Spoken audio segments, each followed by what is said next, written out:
মাত্র এক সপ্তাহের মাঝেই তলানিতে গিয়ে ঠেকেছে মণিপুরের রাজনৈতিক পরিস্থিতি। গত ১.৫ বছর ধরে যুদ্ধপ্রায় অবস্থানে থাকা এলাকাটি আবারও বিদ্রোহী এবং অন্যান্যদের ধাওয়া পাল্টা ধাওয়ায় জর্জরিত। এমন অবস্থায় প্রশ্ন উঠেছে সেভেন সিস্টার্সের অস্তিত্ব নিয়ে।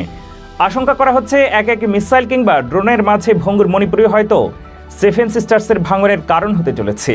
সেই সাথে প্রশ্ন উঠেছে এই বিতর্কিত এলাকার দখল নিয়েও। তবে কি এবার ভারতের হাতের মুঠো থেকে বেরিয়ে আসছে সেভেন সিস্টার্স? নানা ধরনের আলাপ আলোচনা হলেও মোদী সরকারের জন্য বিশেষ মাথা ব্যথার আরেক নাম সেভেন সিস্টার্স।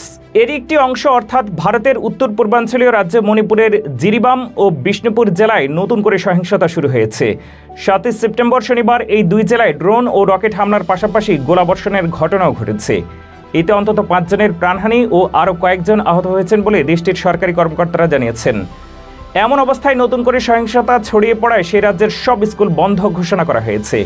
ফরাসি বার্তা সংস্থা এএফপি বলছে, ৭ সেপ্টেম্বর মণিপুরের জিরিবাম জেলায় ঘুমন্ত এক ব্যক্তিকে অস্ত্র দিয়ে আক্রমণ চালিয়ে প্রাণহানি করা হয়েছে।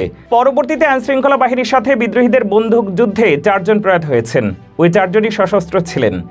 এর আগে বিষ্ণুপুর জেলায় রাজ্যের প্রথম মুখ্যমন্ত্রীর বাড়িসহ ২টি স্থানে গত ৬ সেপ্টেম্বর রকেট হামলা চালিয়েছে বিদ্রোহীরা। এই ঘটনায় রাজ্যের সাবেক মুখ্যমন্ত্রীর বাড়িতে একজনের প্রাণহানি ও অন্তত ৫ জন আহত হয়েছেন। কয়েকদিন ধরে কয়েক দফায় ড্রোন ব্যবহার করে হামলা চালিয়ে আসছিলেন বিদ্রোহীরা। এর মধ্যে ৬ তারিখ প্রথম রকেট হামলা চালানো হলো। ভারতের অভ্যন্তরীণ সংঘাতের ইতিহাসে আগে কখনো এত ব্যাপক পরিমাণে ড্রোন হামলা চালায়নি কোনো বিদ্রোহী গোষ্ঠী। তবে রকেট হামলা অবশ্য অতীত হয়েছে। জানা যায় মণিপুরে ১.৫ বছরের বেশি সময় ধরে সংঘাত চলছে।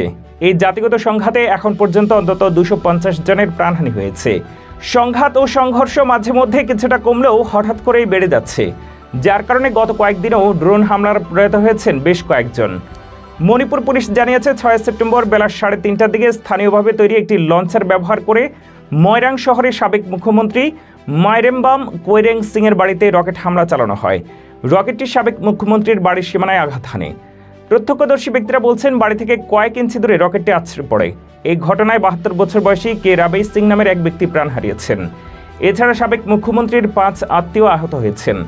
স্থানীয় সংবাদ মাধ্যমের রিপোর্ট অনুযায়ী সরকারি দায়িত্বে থাকা বেশ কয়েকজন রাজনৈতিক নেতা এবং নিরাপত্তা দেখাশোনার দায়িত্বপ্রাপ্ত কর্মকর্তাদের ২-১ জন বলছেন, মণিপুরে পরিস্থিতি বেশ উদ্বেগজনক। কোনোভাবেই রাজ্য কিংবা কেন্দ্রীয় সরকার আর পরিস্থিতি নিয়ন্ত্রণ করতে পারছে না। মণিপুরের এই রাজনৈতিক অবস্থান বিশেষজ্ঞদের স্বাভাবিকভাবেই সেভেন সিস্টার্স নিয়ে ভাবতে বাধ্য করছে, কারণ মণিপুর সেভেন সিস্টার্সের গুরুত্বপূর্ণ একটি অংশ। আর তাই এই এলাকা যদি ভারতের হাত থেকে ছাড়া পেয়ে যায়, তবে সেভেন সিস্টার্সের ভাঙন কেউই ঠেকাতে পারবে না বলে আশঙ্কা করা হচ্ছে।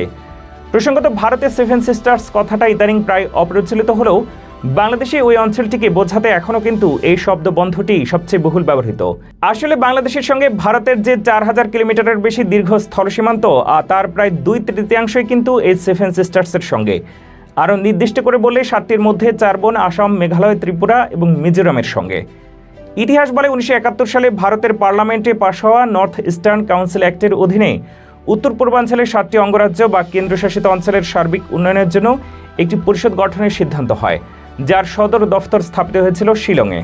এই রাজ্য বা কেন্দ্রশাসিত অঞ্চলগুলো ছিল আসাম, নাগাল্যান্ড, মণিপুর, মেঘালয়, অরুণাচল প্রদেশ, ত্রিপুরা ও মিজোরাম। এই ৭ রাজ্যকেই একসাথে সেভেন সিস্টার্স বলা হয়।